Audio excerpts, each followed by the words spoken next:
show you some more real world believable examples though, less esoteric.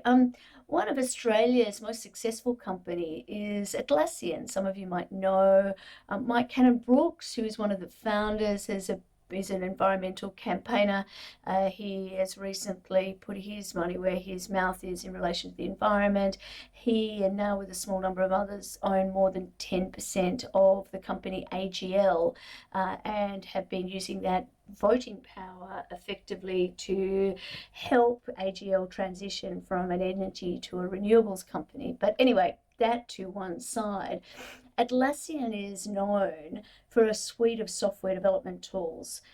And Atlassian has been using artificial intelligence to improve its products and services in a range of ways. Back in February in 2022, it acquired a company called Percept.ai, which is an automated AI support tool.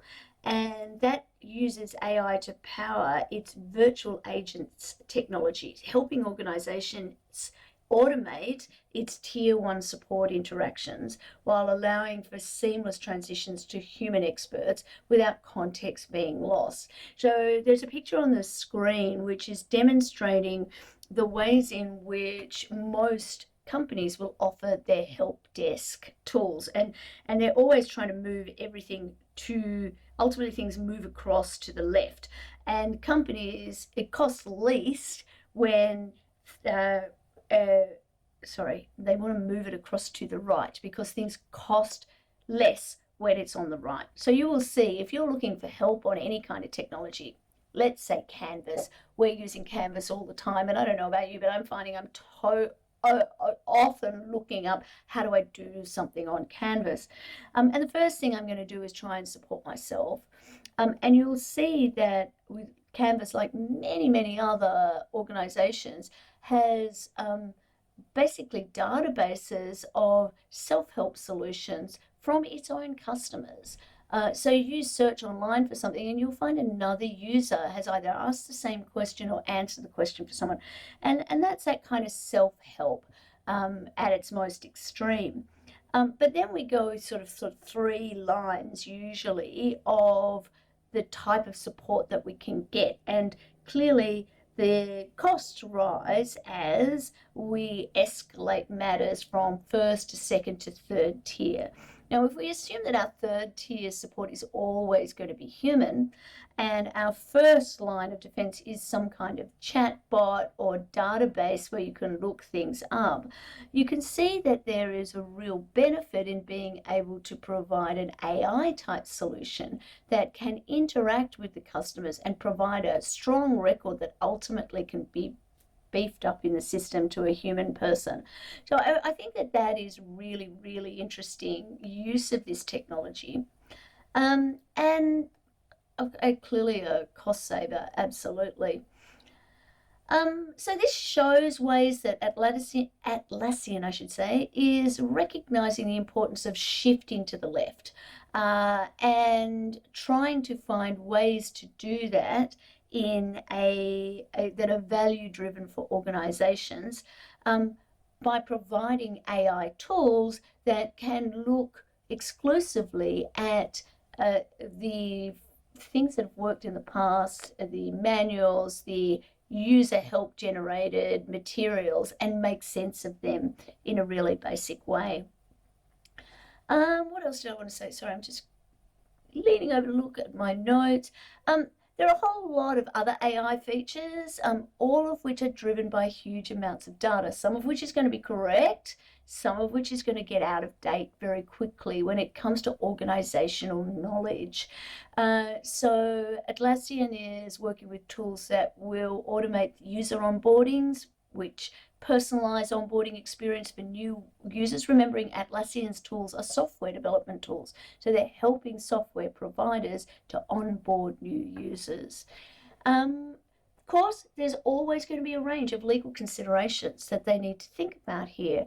Again, not the least of which when they're mining data that includes information that their customers have put in about the ways that they use the software and particular problems or examples of problems that they've had, they really need to think very carefully about the extent to which there is a license to use that information that they can reproduce, particularly when it's being used by AI, potentially in an unsupervised context, which means that it's very difficult to predict what that information will be used for.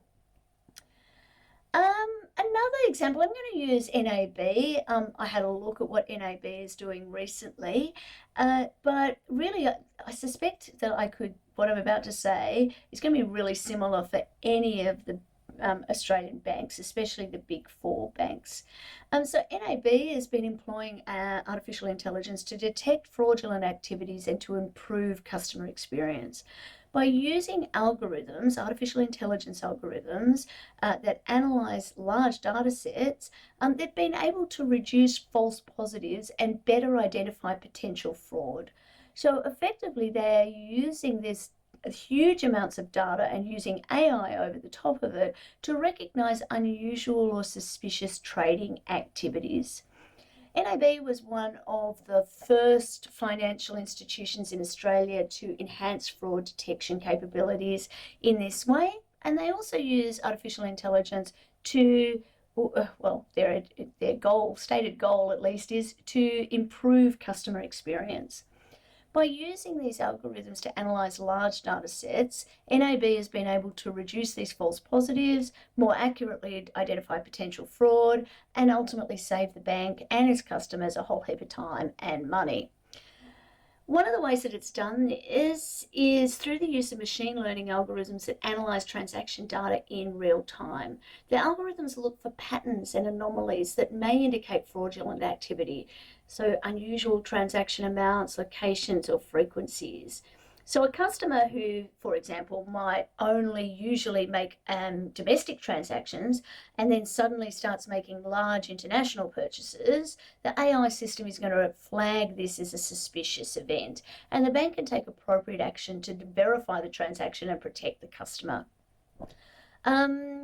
NAB's entered into a number of really interesting partnerships. A few go back to 2017 when they partnered with some Israeli cybersecurity and another company called BioCatch, which uses behavioral biometrics technologies.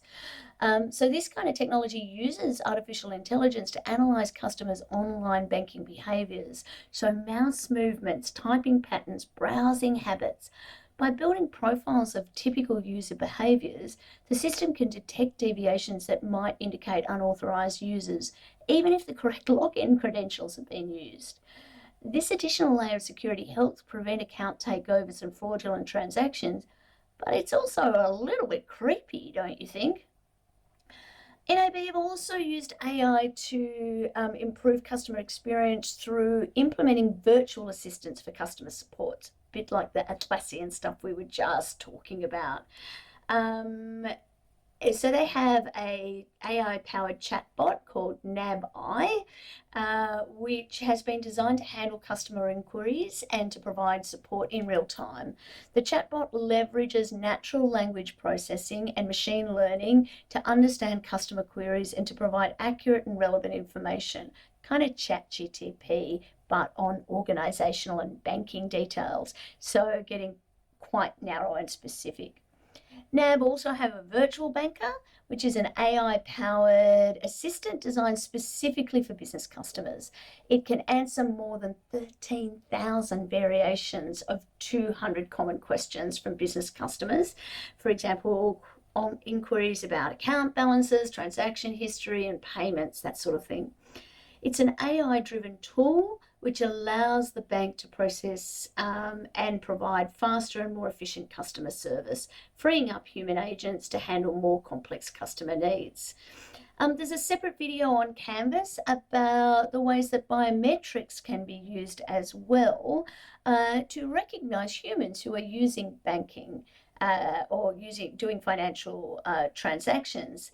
It's pretty interesting to see how clever this facial recognition is at one level, but I want you to think about the amount of data that a system like that collects and collates and uses? I think that that is a really interesting question. Another really interesting Australian company, Canberra-based company, is AI. Is Seeing Machines, a company that uses AI and sensor technologies. Seeing Machines has developed an advanced driver monitoring system, a DMS, that uses AI and sensor technology to monitor and analyze drivers' attention.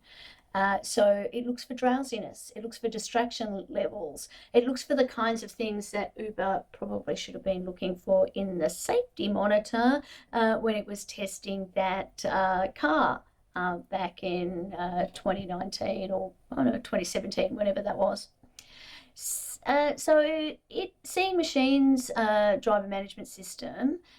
By the way, it's actually its brand name, I think, is Guardian. If you want to have a look for it, it combines advanced computer vision algorithms with infrared sensors to track eyes and head movements, even in low light conditions or while driver is wearing sunglasses, that kind of thing. It uses AI algorithms to interpret the sensor data and to determine the driver's level of alertness, attention, and potential fatigue. If the Guardian system detects that a driver is drowsy, distracted, or not paying attention, it provides real-time alerts in the form of vibrations, audible alarms, or visual warnings to prompt a driver to refocus on the road. The system can also send notifications to fleet managers or supervisors, allowing them to take appropriate action to ensure the safety of the drivers and, of course, other people on the road. Seeing Machines technology has applications across so many different industries, including automotive, aviation, mining, even production line factory work, right? It's been adopted by a major trucking and logistic companies so far, and basically they want to use it to improve driver safety and reduce the risk of accidents caused by fatigue and distraction. But also think about the kind of data that a machine like that collects. If you had that kind of technology in your car, would you be happy if your insurer had information about whether you had above or below average distractibility when you were driving? It's really interesting to think about what the privacy implications might be as well.